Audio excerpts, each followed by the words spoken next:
Hi, my name is Davide Aidosi, and in this video I want to show two topics that is really obscure, I think, for the new Maya user. So what these topics are: one is the modeling by using NURBS surfaces, and the other ones is modeling by use subdivision surfaces. When I spoke about subdivision surfaces, I want to mean the legacy subdivision surface, the one that are hide inside of the last version of Maya, and from Maya 2014 are not available from the menu. This is because Autodesk dropped the support of the legacy subdivision, but I think so for May9 and for version, and from version 1.5.1 are already available. I have re-enabled it for May9 release. I have already installed the 1.5.2, so there is a quick fix, and I have already run up my Maya. The first thing I want to show is the NURBS modeling. I have had a lot of new marquee menu, around 10 marquee menu, for make the NURBS modeling more efficiency, more easy to remember the workflow, and so on and so forth. So first of all, I want to show you the difference between NURBS surfaces and Polygon surfaces. I can create the same primitive. In this case, I create a Polygon primitives. So now I can create my NURBS primitive. How can I have access to this kind of marquee menu? It's very simple. I let press the Z. I press and continue to press the Z and use the right mouse button to have access to this universal marquee menu. From here I can create and using a lot of workflow. Very good. NURBS surfaces, poly surfaces. What difference? First of all, poly surfaces is the connection of various components. For example, in this case, I have highlight a vertex, W for remove the vertex, and I push the vertex in the top position. I push the vertex I push vertex in height. As you can see, in a surface, in a polygon surface, the edge that connect two vertex can only be a vector, so can only be a straight line without the possibility to create a curve from this point to these other points. Into a NURBS surfaces is not same, because I can select a control vertex. In this case, you can see when I press the right mouse button, I have access to control vertex and not the vertex. The difference is the control vertex is the point that move the tangents between control vertex and the length of the edge of, in this case, it's called a isoperm, and the length of the isoperm are not strength, but is always have this kind of waveform of this curve. It's always look like working on high polygon model by using soft selection or soft selection. Yeah, I think so. It can be a good example. Another powerful feature about NURBS surfaces is the ability to combine NURBS curves and NURBS surface. I want to show this. Press Z, right mouse button, NURBS curve, NURBS circle.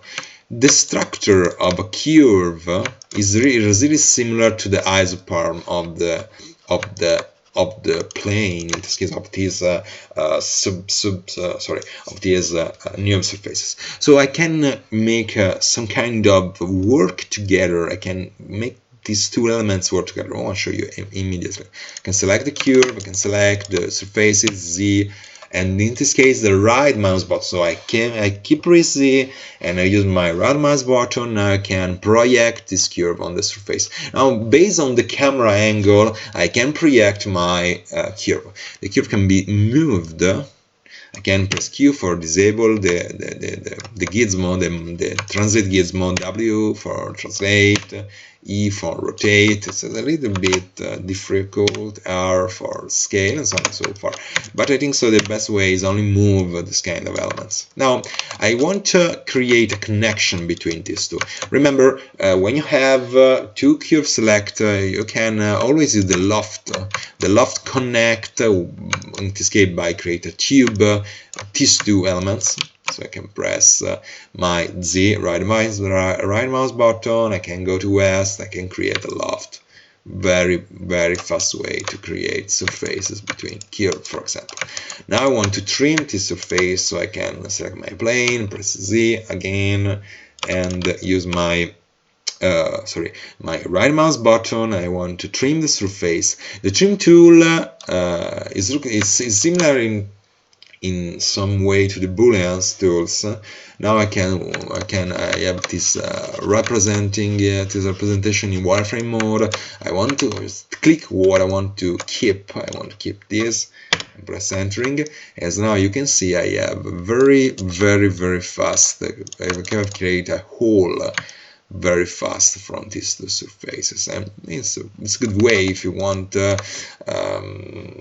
some soft way to work, and you want work by create this kind of form. Of course, we can make an interaction between solid elements. I want to show you immediately. For example, I want to create a sphere, and I want to create a plane another time. It looks something like this. Alright, great. And now I want to make these two elements to interact. And now I can project the volume, the point when these two elements touching together by create a curve. Look like I want to do before by a curve on a plane, but in this case I want to use the touch point of these two elements. So I can select my two elements, press Z, right mouse button, and I need to determine the intersect surfaces. The intersect surface command, I do this in south direction. Create a curve on these two surfaces to their touching point. Now I can trim again, I select my plane, Z right mouse button, trim tool. I want to keep this. I will press this another time, so yeah, okay, pretty good. And now, as you can see, I have this kind of modeling elements, these two modeling surfaces between these two elements. This is another way I can use trim tool to make this element work together. Another example I want to show you is the ability to create, for example, some connection between elements. Now I have the sphere. I can select the both ones and can press Z, right mouse button. I have a circular fillet. What is fillet? Fillet is a third surfaces. As you can see here, I set up the last version of May9 to outputting only NURBS surface when I use NURBS surfaces, and as you can see here, I have the circular fillet. Okay, that union, create a union from elements. By using the history in Maya, I can continue to tweaking these elements to have this result. Of course, I can connect surface together. For example, I can create another plane, duplicate it, and I want to connect these two elements. So I can use my isoparametrics on this object, another isoparametrics on that object. Now with these two elements, the right mouse button, and I want to create, for example, a freeform fillet. This let me to connect these two surfaces. Or, for example, I want to align these two elements, so I can press the two elements, press the Z right mouse button, and in this case I want to attach, not align, but attach these two surfaces, and so on and so forth. I can align two if I want. The difference in this case, I have only stacked together the elements, and with attach mode I can attach each one. This is very interesting because I can mix the two commands. So I can push this in this position. I can select this element. I can select these elements. I can before everything align these two elements. As you can see, the alignment try to match the flow of these two elements, and now I can match and attach it together. Very powerful feature. As you can see, it creates a third element, so I can continue to work with the two original ones, and I have this third element. Of course, now I can render the surfaces, or I can convert to poly. So I can see right mouse button again. I want now convert to polygons and so on. And now I have a poly surfaces from these two elements, a union of these two elements. Very interesting. Not perfect, but if I press 3, of course, it's matched the open subdiv, the last subdivision of Maya based on polygons, so make the match of the two surfaces. So I can work in this way, very fast way to create this kind of shape. That's sometimes a little bit difficult to make with poly tools only. All right. This is a brief introduction to the NURBS surfaces, but there is another thing I have added to the last update, is the ability to use the legacy subdivision surface. The legacy subdivision surface is not more a tool. I can have access to this menu, but I have integrated in May9. So I want to show you a fast example. The fast way to have access to subdivision surfaces is from polygons object. For example, if I create a cube, now I can press Z, right mouse button, I can go under the subdivision. This area, the first two groups are related to open subdiv, so the new subdivision surfaces that Autodesk are introducing from May 2015. But here I have had this command, poly to legacy subdivision. It looks like standard polygon object, and in fact there is some elements that joined the poly to the classical subdivision surface. The first thing you need to know is if you want to work with the legacy subdivision surface, you need to using the viewport, the legacy viewport. So I can press space, rendering, and legacy default viewport. So now I have the legacy viewport, the old viewport. So because not all editing feature of legacy subdivision surfaces are supported of viewport 2.0. Yeah, so now I can press the right mouse button. I have access to some elements, for example, for edges. As you can see, this subdivision surface works exactly like standard. I can press 1, 2, 3 for make the subdivision more round, more interesting, give a more interesting form. As you can see here. Now I can press select my vertex mode, and it's always work as expected. But what are the main difference? Look at this. If I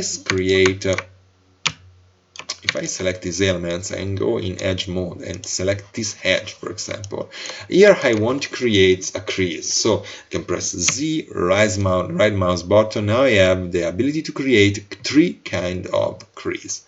I can create a partial crease, a knot. This make a little more increase in these edges.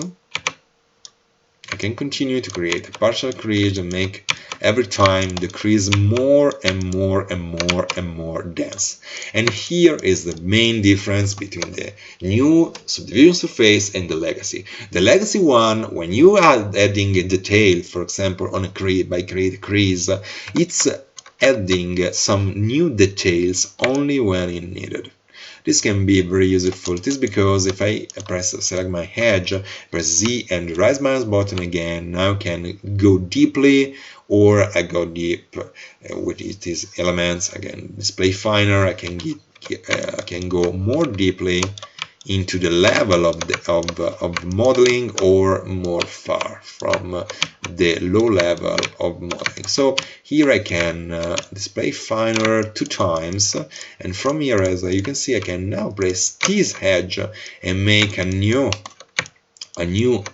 change to these surfaces, and I can continue to work in this way. I can, for example, go on finer and finer and finer and finer, and continue to find a more deep position of 4. I can take these two lattice elements and can create a full crease. Full crease create a strength line, a perfect strength line in the position I have selected. Very good. This is, I think so, the most important feature of this tool, the ability to change dynamically the level of the topology and working at the same time at different level, but every element is connected in both ways. And so I think this is a very powerful way to work with these elements too. So another great feature of this subdivision surface is the ability to have access to the poly mode. So if you press Z and release, you enter in poly mode. Why is so interesting the poly mode? It is because in poly mode I can modeling by using this cage the subdivision surfaces with all the modeling techniques of Polygon. So I can select a standard face, I can use Ctrl E to have access to the extrusion, I can change the offset. As you can see, the subdivision surface inside of the model continue to work in without any kind of problem. I can continue to extrude these elements, can come back in object mode. I can press Z to come back in the subdivision modeling, or I can use this switch, as you can see here, right mouse button, poly, and standard mode. Now I can hide the detail, for example, here, and I can go into the edge mode. I select the subdivision edge and create a full crease. Very, very, very, very powerful. Now that I have this little modeling elements, I can duplicate it, can translate one here and one there. That's because I want to show you another trick. If I select this element, I can reconvert in poly. So I can press Z, right mouse button, convert to polygon, as voila. Now is a full poly object. There is some problem of topology, but this is a full poly object. But another interesting feature sets of subdivision is the ability to convert the subdivision surface in NURBS surface. I'll show you here. Z, right mouse button, convert to NURBS, and voila, it creates a set of NURBS patch. This is a very interesting feature because this is a good way to convert poly to NURBS surface. This is because by using the standard Maya tool, the actual Maya tool is not possible convert directly a polygon object to a NURBS, and as you can see before, create a NURBS surface is not so simple. So you can use the subdivision surface for legacy subdivision surface for converting the polygon model to the NURBS. So I can press on my cube, I go into subdivision, legacy, the legacy can be converted to NURBS, and so on and so far. I think it's a very powerful way to, of course, I can reconvert these elements in poly, and I can continue to work in this way. Of course, when I convert everything into poly, I can reconnect, I can combine this element together, and sorry, all right. Yeah, this is all right. I can combine this element together. I can select its vertex and I can merge. So I think so is very powerful way to to work, and now I have oh sorry, I need to use the alright, and now I have a very good poly surface. Right. Well, I hope you enjoyed this video. I hope you find that it's useful, and bye.